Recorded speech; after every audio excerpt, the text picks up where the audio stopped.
There are tons of podcasts on the internet where the host is underqualified. This is not one of those podcasts. Mark Skelton has a bachelor's in psychology, a master's in clinical mental health counseling, and currently working on his doctorate in clinical psychology. And he has over 10 years of working in the field of psychology. Qualified. If it's mental health, psychology, empowerment, and self-improvement, he knows his stuff. During this show, you'll learn about general topics of psychology concepts and theories. Everything from neuroscience, psychology of fear, brain foods, psychoanalysis. What is therapy? What is depression? This is the Skelton Report. And this is your host, Mark Nathaniel Skelton. Hey, how's it going? This is Mark Nathaniel Skelton. I want to give you a warm welcome to the Skelton Report, a podcast for the people. If you are joining us for the first time, you are my honored guest. And if you're returning, you know I appreciate the love and support. I just got to say, I continue to have great conversations with some wonderful people that I respect from both the majority and minority population concerning this matter. You know, I'm very aware of the sensitive nature of talking about America, slavery, psychology, and all those things. But it's just like when I talk to therapy clients, we got to have these tough conversations sometimes if we're going to see change. And I always equate it to like a plane ride. You're going to experience a little bit of turbulence before we hit that safe landing. So once again, this is just our effort in, building bridges in the community and starting that healing process that we need as a people. So if you are just tuning in, we are discussing the themes within the book review of Breaking the Chains of Psychological Slavery by Dr. Naeem Akbar. Now, just as a disclaimer, I am not a spokesman or interpreter of the works of Dr. Akbar, which are in his words, but I do think it's very, very important for us to lift up the experts within our communities who can speak to some of the issues that are going on. So today, we're going to be discussing what impact slavery may have had on the Black community today. This is building off of last week's episode on slavery's impact on Black leadership, so I thought this would be an excellent follow-up. So I believe the spirit of this episode is caught in the crab theory, which you may know as the crab in the bucket mentality. When you think of crabs in a bucket, you may imagine or picture a barrel or a basket or a pot full of live crabs piled on top of each other, trying to get out. Now, while any crab could easily escape, its efforts are sabotaged and are undermined by the other crabs. One source puts it, ensuring the group's collective demise. This metaphor demonstrates the pattern of human behavior of not dealing with the common status of us all being trapped together and thinking of ways to work collectively to improve ourselves as a group. And this is what the major point that is highlighted in this section by Dr. Akbar, which is titled Community Division. Dr. Akbar states that slavery had and continues to have a devastating effect on the personalities of African American people. He continues by saying that the most serious disturbance of community advancements coming from the slavery experience is disunity or community division. I actually wanted to share a little information from one of the courses I'm currently enrolled in within the program, and it's clinical neuropsychology. And this is just the study of brain's impact on behavior. The book Fundamentals of Human Neuropsychology by Dr. Brian Kolb, Chapter 2, Research on the Origins of the Human Brain and Behaviors. Now, there's a subsection titled a case of inheriting experience. And so I think this is going to carry the idea that we've been talking about, how certain traits or maybe experiences can be passed down from parents to child through genes and through generations. Basically, Lars Olav Bygren and colleagues, they studied famine, and just give you a quick overview, famine and plentiness in this region, the Swedish region in the 19th century. This certain area was virtually isolated from the outside world. It had a bad harvest. People starved, according to the historical records, in the years 1800, 1812, 1821, 1836, and 1856. And they saw a total crop failure. Also, another group saw an abundance of harvest in other years. So 1801, 1822, 1828, 1844. I'm going somewhere with this. And what they found out is later on, they compared the offsprings, the children, the grandchildren of this group of individuals through health records in present day, and noticed a significant difference between the descendants of the plenty group and the famine group in the area of cardiovascular disease and life expectancy, showing long-lasting influences on individuals. It reads that Bygren and co-workers, their seminal findings are supported by many other studies that together make a strong argument for epigenetics, which is just a $50 word for how your genes are expressed based on the environment and its experiences. And that the idea that some epigenetic influences can be passed on for at least a few generations. Evidence that epigenetic influences play a demonstrable role in determining gene expression is disclosing how our experiences shape our brains to influence who we become. So once you keep that in mind, that there's certain science as well that supports the idea that experiences are carried within gene coding through the generations. Keep this in mind as we talk about the three main points of this episode, and that is divide and conquer. 2 is false sense of privilege and superiority. And 3 is how are we still divided today? So let's go ahead and talk about divide and conquer. By definition, this is the policy of maintaining control over one's subordinates or opponents by encouraging dissent between them, thereby preventing them from uniting in opposition. Dr. Akbar states that the age-old pattern of divide and conquer was utilized along with so many other tricks in order to destroy African American community life. Well, why was this done? This may be the question, Jackson. What's the purpose? Dr. Akbar states that the wedges of division were thrown among the slaves in order to ensure that the possibility for united efforts would be nearly impossible.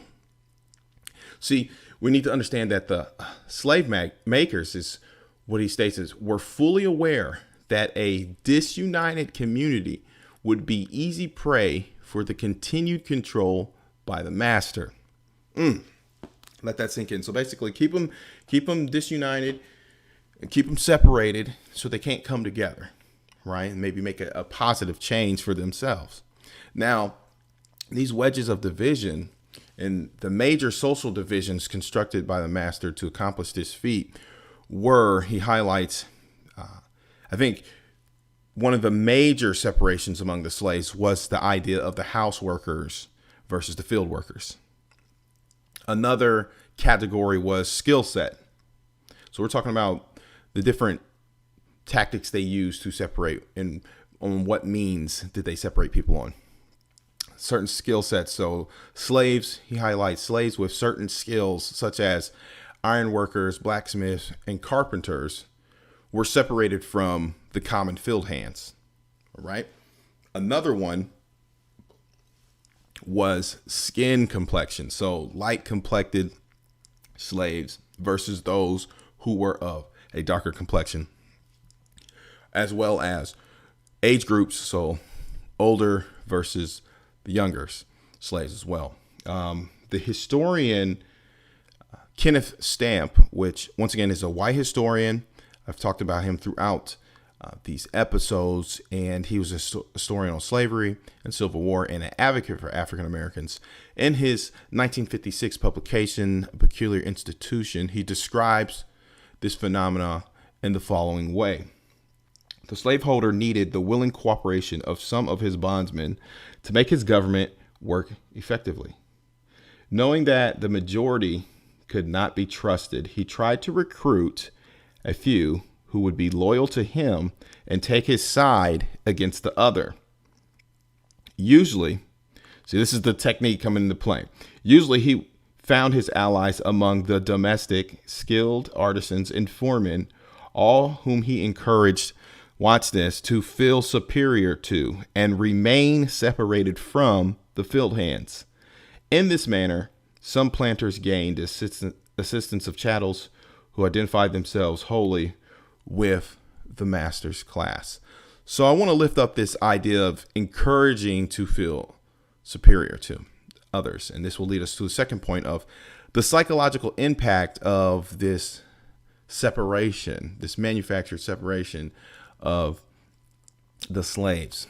And so there was a false sense of superiority.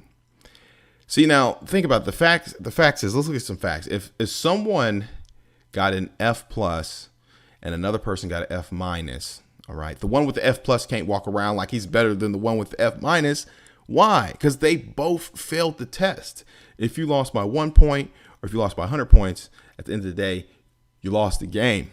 Okay.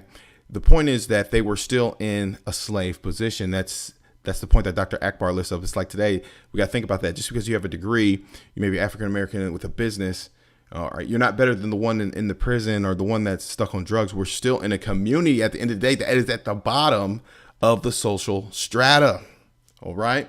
And so instead of putting your nose up in the air, we need to help put each other up and try to help one another get to a better level in life. And so the A of this is made to feel privileged when they really weren't. Now that will preach. There was a false sense of superiority. So for instance, the house versus the field workers. The house workers, Dr. Akbar shows us, were taught by the masters to see themselves as privileged since they wore better clothes, they ate slightly better food, and they took care of the personal needs of the master and his household. Even the workers outside the house were separated, once again, based on skill set. Some were made to believe that they were something quite special because of their skills.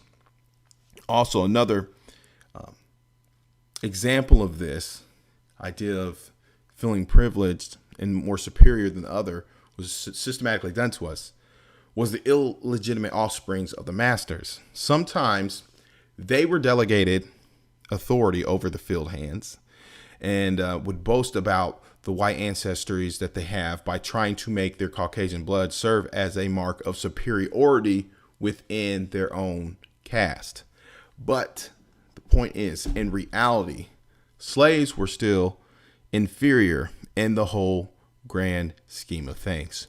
Dr. Akbar states that since slaves felt closer to the master, they began to believe that they were independent of their fellow slaves.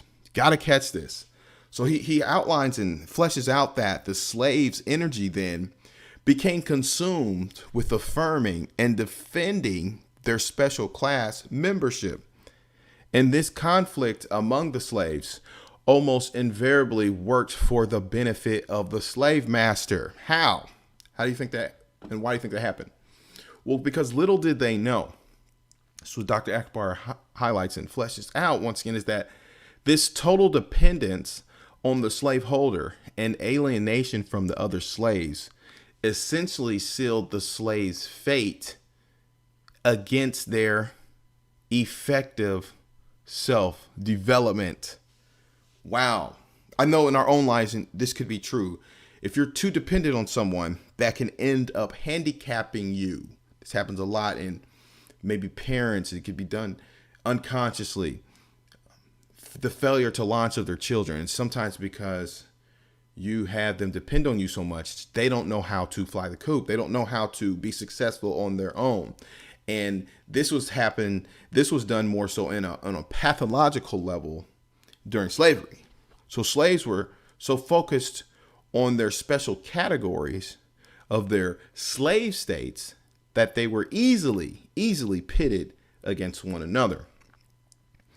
And they ended up never addressing their real problem, the condition of slavery, that is, the common status as a slave. Dr. Akbar highlights that in doing so, they were simultaneously working against the development of any unity among themselves. So I know a lot was said. Let's recap this. So slaves were so worried about what little that they had that they couldn't focus on getting more or doing better. And they end up suffering in the end. This is a little analogy that I use multiple times in multiple uses. It's like three different people. One has jelly, one has peanut butter, and one has a piece of bread. If you're so busy just, hey, I got the jelly, and you feel so good about that, you feel like you're better than the other person because you got the jelly, and the one person with the peanut butter feels like he's the man because he got the peanut butter, he don't need nobody else. All right, and the one with the bread holds out. You're so focused on the little one item that you have that we can't come together and make a peanut butter jelly sandwich, right? Do you get the point of that? So that's the whole point with this, is that everybody was so focused on the little things that they had that we could never come together and jam and make something bigger and make something better. And so the last point is that Dr. Akbar highlights is that the divided communities still persist. The divisions, however, he states, are more sophisticated and have multiplied tremendously. He states that rather than house versus the field, it's fraternities, sororities, schools, churches, white collar, blue collar, Republican, Democrat, neighborhoods, and hundreds of other bases for division. The root is simple, but the basis for the separation is the same. That is to keep the community divided. Now, personally, I still see some of the division, and I'm sure those listening have as well. For instance, with colorism, the idea, even if we're joking and teasing about it, there's still this light skin versus dark skin dynamic that takes place. Also, when you're educated, people think that you're better than them, or you think that you're better than somebody. The argument of natural hair versus perm hair. When one of us date outside of our race, all right, we're getting talked about. There's division in all of these things. I'm not even necessarily sharing my opinion on this. I'm just saying these are dynamics that are taking place. Another one is when you're successful and you think you're successful and you've made it, you move to a different area or another neighborhood, trying a new sport, exploring something new. It's like you get talked about. It seems like everything that African Americans do within our community seems to be an issue. So we continue to hate on one another. All right. We continue to be crabs in a bucket. And this appears to be a natural inclination. Why do we lean this way naturally, it seems like? Well, this is what Dr. Akbar is highlighting, is that maybe this was done to us. Maybe this was done to us. And the purpose of this talk and Dr. Akbar's book is to get you to start thinking and to become a little bit more aware that this mentality may not be intentional, but stems back to slavery. See, the deeply entrenched predisposition to accept division rather than unity, Dr. Akbar highlights, within our communities is one of the most deadly outcomes of slavery. Every leader or scholar who has attempted to address African American community problems poses this destructive disunity as the most deadly disease in our communities. However, he highlights on fleeting occasions, so every now and again, when African American communities have unified behind an issue, our potency as a people has been awesome. And I would agree with him on that. But perhaps it is the potential power of such unity. Think about civil rights. Think about the power that was behind that when we were collective and working together. And I've seen it just even on micro levels when we work together in projects or certain industries, we can do some great work. So perhaps it is the potential power of such unity which forces those who profit from the status quo to feed the disunity among African American people. And so Dr. Akbar highlights that once again, we talked about earlier on, the plantation ghost that still continues to haunt us. We need to shed light on this, and maybe, he states, the light of knowledge could facilitate its rapid disappearance. Let's end on Dr. Akbar stating that African Americans now, as we did 300 years ago, still spend more time justifying our separate goals than we do working on shared goals. We're usually incapable of addressing our common problems because we feel that our separate problems are more important. Remember, we talked about the archetypes in earlier episodes, this repeated drama that continues to act out because we have not understood its origins are not so distant and the slavery experience. So, as in conclusion, that's all we have time for, but let's keep it in mind that basically, he's saying that we've systematically been pitted against one another. And this creates the tendency to think that we're better than and don't need each other, nor do we end up actually addressing the real problem about our status back then as slaves or even now as America. Like I said, I read throughout my educational career, every book and stats that I read, we're at the bottom of the barrel. So what happens is we need to be aware and begin to find ways to support and encourage our community efforts instead of the vision that comes from the ghost of the plantation, as he puts out. So I just got a final little action step. If you could do this, this could be for the majority and our minority population.